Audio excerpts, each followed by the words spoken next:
जय माता दी दोस्तों। सबसे पहले तो आप सभी को नवरात्रि की हार्दिक शुभकामनाएं। कैसे हैं आप सब, ये बताने के लिए हमेशा की तरह कमेंट बॉक्स में जय माता दी जरूर लिखें। तो चलिए दोस्तों, आज इस वीडियो में हम जानेंगे नवरात्रि के प्रथम दिन की पूजा विधि, कलश स्थापना की विधि। कलश स्थापना करते समय किन किन बातों का हमें ध्यान रखना है, माँ शैलपुत्री की पूजा विधि जानेंगे, रंग भोग मंत्र, कलश स्थापना का शुभ मुहूर्त और साथ ही में किस रंग के वस्त्र पहनकर इस दिन हमें माँ शैलपुत्री की पूजा करनी चाहिए। तो वीडियो बहुत ही महत्वपूर्ण होने वाला है, इसीलिए वीडियो को अंत तक जरूर देखें। और अगर आप सभी के लिए वीडियो हेल्पफुल होता है तो प्लीज एक लाइक जरूर कर दें। इसके साथ ही मेरे चैनल को सब्सक्राइब करके बेल आइकन को प्रेस कर दें ताकि मेरी आने वाली वीडियो की सभी नए नोटिफिकेशन आप सभी के पास सबसे पहले पहुंचे। तो चलिए हम वीडियो को शुरू करते हैं। तो सबसे पहले तो मैं आप सभी को बता दूं कि 22 सितंबर दिन सोमवार से शारदीय नवरात्रि प्रारंभ हो रही है और 2 अक्टूबर दिन गुरुवार को नवरात्रि समापन हो रही है। ठीक है, 2 अक्टूबर दिन गुरुवार को विजयदशमी मनाई जाएगी। तो 22 सितंबर दिन सोमवार को नवरात्रि का हमारा पहला दिन रहेगा और इस बार माता जो है वो हाथी की सवारी पर आ रही हैं। तो ये बहुत ही शुभ होने वाला। तो 22 सितंबर दिन सोमवार को नवरात्रि का पहला दिन है। इसी दिन कलश की स्थापना होगी, अखंड दीप हम जलाएंगे, ज्वारे बोते हैं। इस दिन पूजा पाठ जो है वो बहुत ही संयम के साथ हमें करनी चाहिए। विशेष रूप से शुभ मुहूर्त का ध्यान रखते हुए हमें कलश की स्थापना कर देनी चाहिए। ठीक है, तो सबसे पहले तो हमें सुबह सवेरे जल्दी उठ जाना है। सूर्य उदय से पूर्व उठकर पूरी घर को अच्छे से साफ और स्वच्छ हमें कर लेना है। इसके बाद हमें स्नान ध्यान अपनी कर लेनी है। फिर जो है हमें घर में गंगा जल का छिड़काव जरूर करना है पूरे घर में।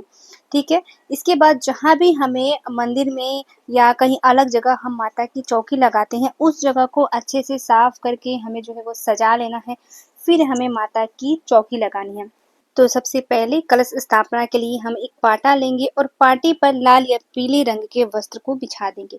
इसके बाद माता की फोटो हो या कोई मूर्ति हो, हम माता की जो भी स्वरूप हो उनको हम स्थापित करते हैं। इसके बाद हम जो है वो कलश की स्थापना करते हैं। कलश की स्थापना माता की दाएं तरफ हम करते हैं और माता के बाएं तरफ जो है वो भगवान श्री गणेश की स्थापना की जाती है। इसी प्रकार से हमें पूरे देवी देवताओं की स्थापना करने के बाद हम पूरे सभी देवी देवताओं को जो है वो आवाहन करते हैं अपनी पूजा में सम्मिलित होने के लिए। संकल्प लेते हैं कि पूरे 9 दिन की हमारी पूजा जो है वो निर्विघ्न पूर्ण हो जाए।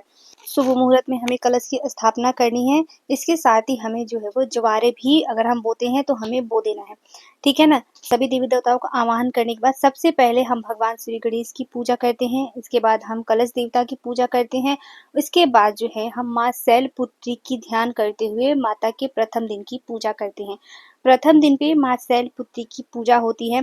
तो इस दिन पे हमें सफेद या पीले रंग के वस्त्र पहनकर माँ शैलपुत्री की पूजा करनी चाहिए, क्योंकि माँ शैलपुत्री को सफेद और पीले रंग अत्यंत ही प्रिय है।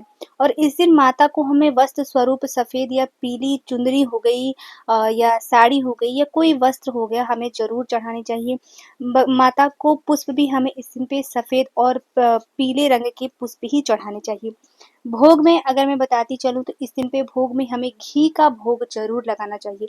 घी का भोग माँ को अत्यंत ही प्रिय है, तो प्रथम दिन पे हम घी का भोग लगाते हैं और जो भी इसके साथ फल मेवा मिठाई रहता है हम वो लगाते हैं।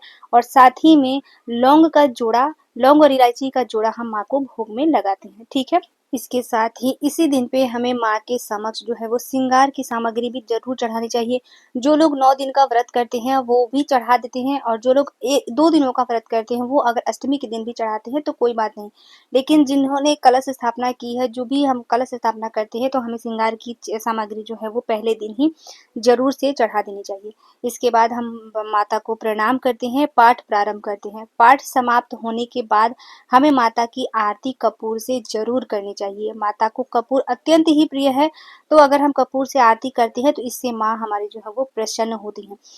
तो इसीलिए कपूर से आरती हमें ज़रूर करनी है। माता की दोनों समय हमें आरती करनी है और दोनों समय जो है वो भोग भी लगानी है।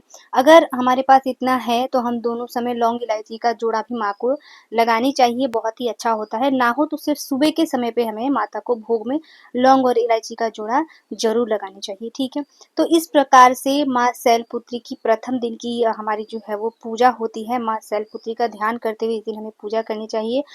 पूजा समाप्त होने के बाद हमें क्षमा प्रार्थना ज़रूर करनी चाहिए, ताकि अगर पूजा में हमसे कोई भी भूल-चूक हुई हो, कुछ भी छूट गया हो तो उसके लिए माँ हमें जो है वो माफ़ कर दें, ठीक है? तो इस प्रकार से बहुत ही साधारण विधि से मैंने बताया है, इसी प्रकार से हमें माता की प्रथम दिन की पूजा-पाठ अपनी कर लेनी है, ठीक है ना? तो चलिए अब मैं आपको बता दूँ कि कलश स्थापना का शुभ मुहूर्त क्या रहेगा। तो मैं आपको बता दूँ कि कलश स्थापना का शुभ मुहूर्त रहेगा 22 सितंबर दिन सोमवार को सुबह 6 बज के 9 मिनट से 8 बज के 5 मिनट तक, ठीक है? ये सुबह का समय है, इसी समय पे हमें कलश की स्थापना करनी है।